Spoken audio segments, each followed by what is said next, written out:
He put it off because part of him knew this time would be no different, but he would do it anyway.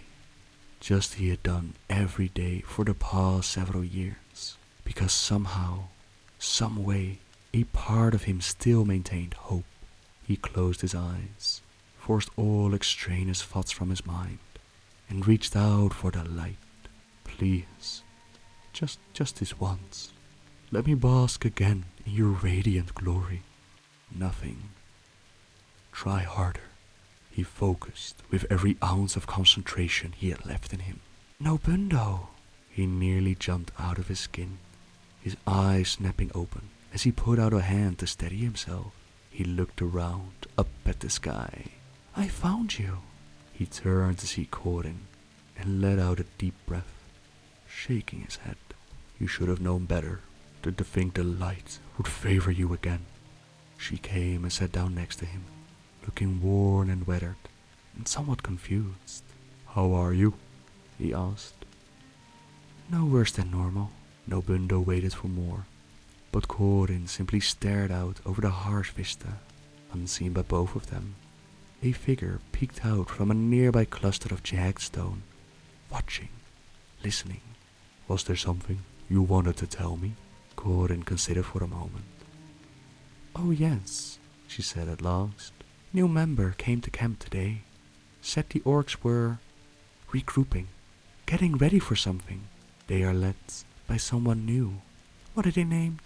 The ones who make the dark magic? Warlock? Yes, I think that was it.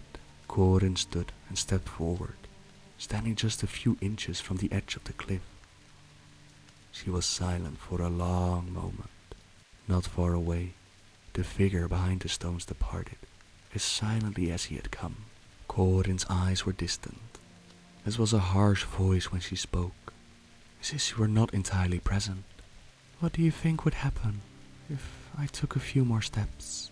Nobundo hesitated, unsure whether or not she was joking. I think you would fall. Yes, my body would fall. But sometimes I think my spirit would fly? No, that's not the word. What's the word to go up and up like flying? Nobundo thought. Soar? Yes. My body would fall, but my spirit would soar. Days later, Nobundo awakened, his head aching, his stomach empty. He decided to venture out and see if any fish remained from the previous night meal. As he made his way out of the cave, he noticed that the others were gathered, staring upward, eyes shielded. He walked out from beneath a giant mushroom, raised his eyes, and was forced to shield them as well. His mouth fell open. A rift had appeared across the early morning crimson sky. It looked as if a seam had opened, tearing through the very fabric of the world, allowing dazzling lights and some kind of raw, unspeakably powerful energy to intrude. The rift wavered and danced like an immense slithering snake made of pure light. The ground began to quake. Pressure built up in Obundo's head, threatening to explode from his ears. Electricity crackled in the air. The hairs on Obundo's body stood up, and for a brief, maddening second, it seemed as though reality itself was coming undone. As Nobundo watched, for the briefest second, the gathered broken, separated in multiple mirror images, some older, some younger, some not broken at all, but rather healthy, unaffected Draenei. Then the illusion was gone. The ground shifted, as if Nobundo were standing on the back of a cart, suddenly spurred into motion. He and the others were flung to the mud, and there they stayed as the trampling continued. After several moments, the shuddering slowed and finally came to a stop. Gul'dan was staring wide-eyed at the rift, which was now resealing itself. Our world is coming to an end, she whispered. Their world did not end, but it had come close. When Nobundo returned to his familiar spot atop the mountain peaks the following day, he looked out onto a horizon gone mad. Smoke billowed into the sky. casting a black cloud over the land. The air burned his lungs. At the base of the cliff where he stood, a giant fissure had opened. Steam poured out, and when Nobundo leaned over, he could see a faint glow from deep within the earth. Large chunks had been ripped from the desert floor and were inexplicably floating high in the air, and portions of the sky itself looked almost like windows to something. It seemed as if Nobundo could glimpse other worlds in those windows, some distant, some seemingly nearby, but whether it was real or some trick of the catastrophe, Nobundo could not say. And everywhere, a palpable silence pervaded, as if all the creatures of the land had either died or scurried off to some remote hideaway. Even so, Nobundo felt as if he was not alone. For a brief instant, he thought he caught furtive movement out of the corner of his eye. He scanned his nearby surroundings, half expecting to see Gul'dan. Nothing, just his addled mind playing tricks. Nobundo cast his eyes once more to the nightmarish vista before him, and he wondered if the near future would bring an end to all he had come to know. But time passed, and life, such as it was, went on. The reports filtered into camp that entire regions had been utterly destroyed, yet the world, it survived, battered, twisted, tormented. The world survived, and so did the broken. They ate nuts and roots and what few fish they could find in the marshes. They boiled their water and sought shelter from storms, the likes of which they had never seen. But they survived. As the seasons wore on, animals returned. Some of them were species that had not previously existed, but the animals did return.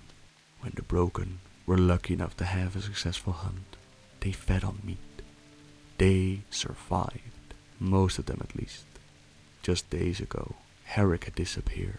He had been distant and confused for many long months, and though Gul'dan would not speak of it, both she and Nobundo knew that he had been close to join the ranks of the lost ones. Herrick was the last of Gul'dan's defenders from Shefrev, and Nobundo felt for her loss.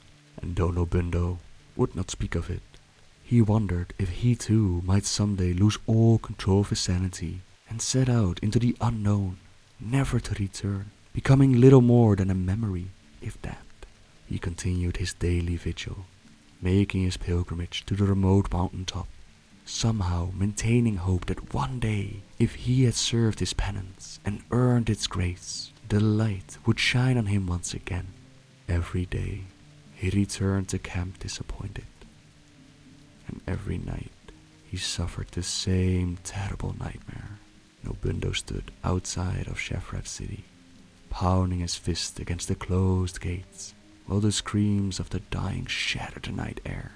In his waking mind, he knew that this was yet another dream, another nightmare, and he wondered absently if this one would be the same as all the others. He pounded repeatedly against the wood, till his battered hands began to bleed.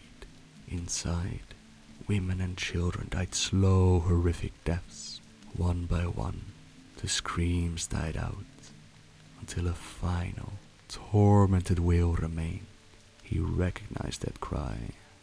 It was the voice that had echoed throughout the woods of Terakar Forest as he had made his escape from the city. Soon enough, that cry faded also, and there was nothing left but silence. Nobundo stepped back from the gates, looking down at his frail, deformed, useless body. He trembled and wept, awaiting his inevitable awakening. There was a creak as the gates slowly parted. Nobundo looked up, eyes wide. This had never happened before. This was new. What could it mean?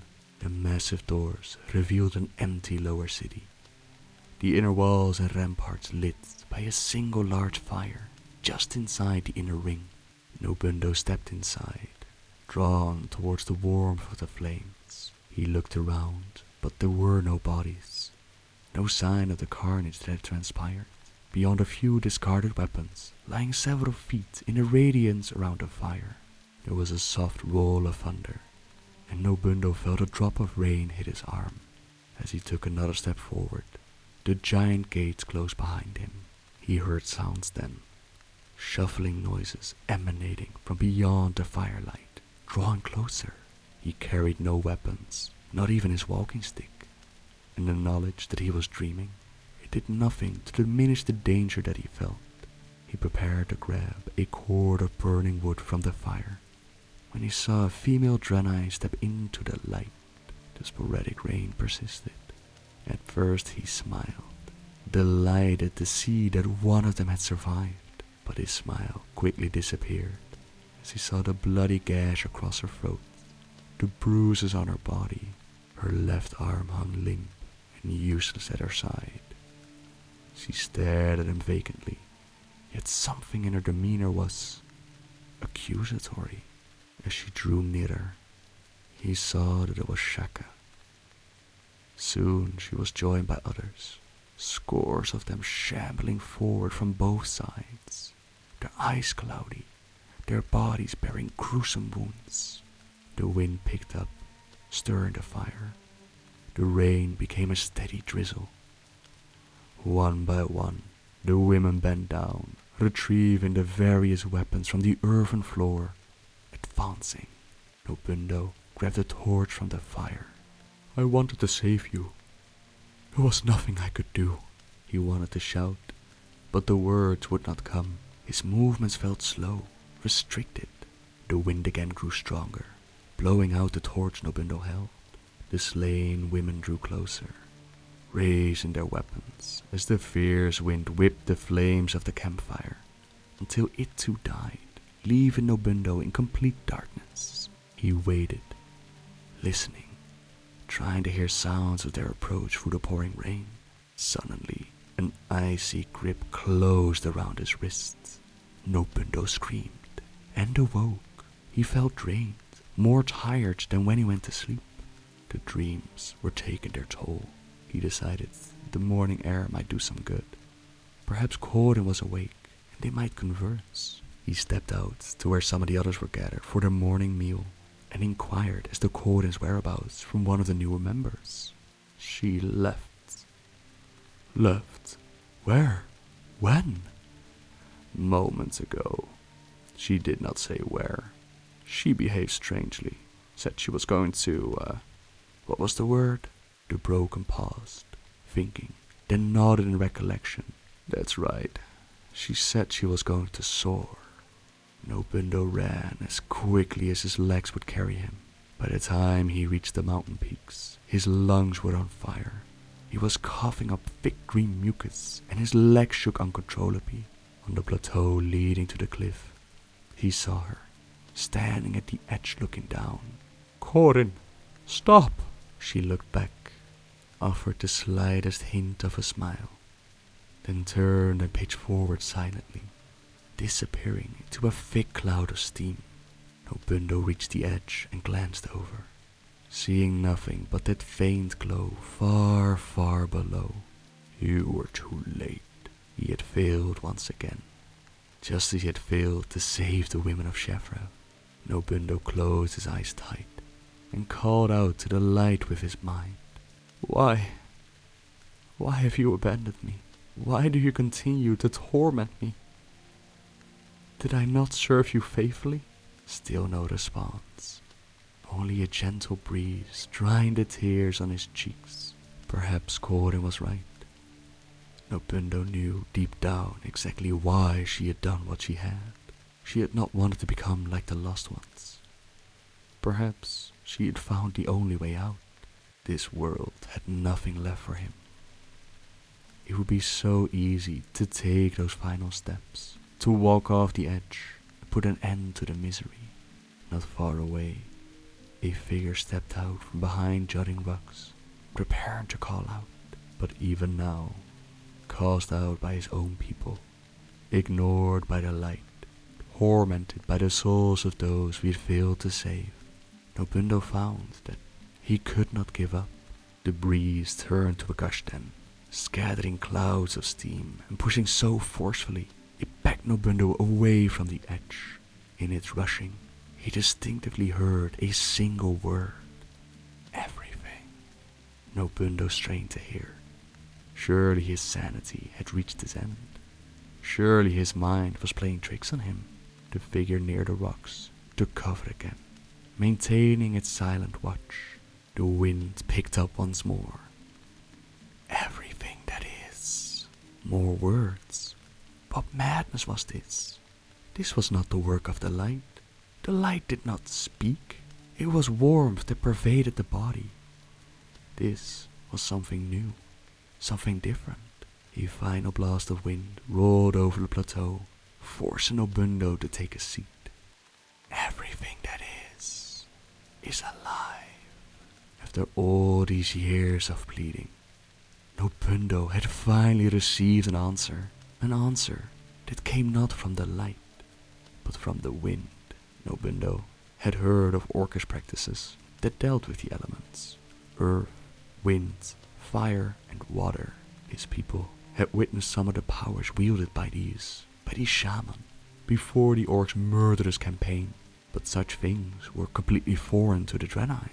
Over the next several days, Nobundo returned to the cliff, where he heard whispers carried by the wind, reassurances that he was not alone, promises, and tantalizing hints that a wealth of knowledge awaited him. Sometimes the voice of the wind was calm and pulsating, at others it was insistent and forceful. All the while, a nagging doubt still lingered in Nobundo's mind that perhaps he was going mad after all. On the 5th day, as he sat near the cliff's edge, he heard a rumbling sound like thunder, though the sky was clear. He opened his eyes and witnessed a great column of fire erupting beyond the cliff's edge, rising from the fissure below. The flames spread out, and in their flickering dance he could see shifting, nebulous features. When the fire spoke, it sounded like a great and powerful storm. Go to the mountains of Nergrand. High amongst the peaks you will find a place where your true journey will begin. Nobundo considered this and answered, to go there, I will have to pass through the camps of the unaffected, where my kind is forbidden. The fire expanded rapidly, and he could feel the heat on his face. Do not question the opportunity you are being given. The flame subsided. Walk with your head held high, for you are no longer alone. Not far away, Nobundo's long-time observer ducked back behind his concealment, and though he could not hear the elements as Nobundo could, he had seen the flames, seen their dancing features. Not surprisingly, if Nobundo could have looked into the eyes of the watcher, he would have seen absolute astonishment.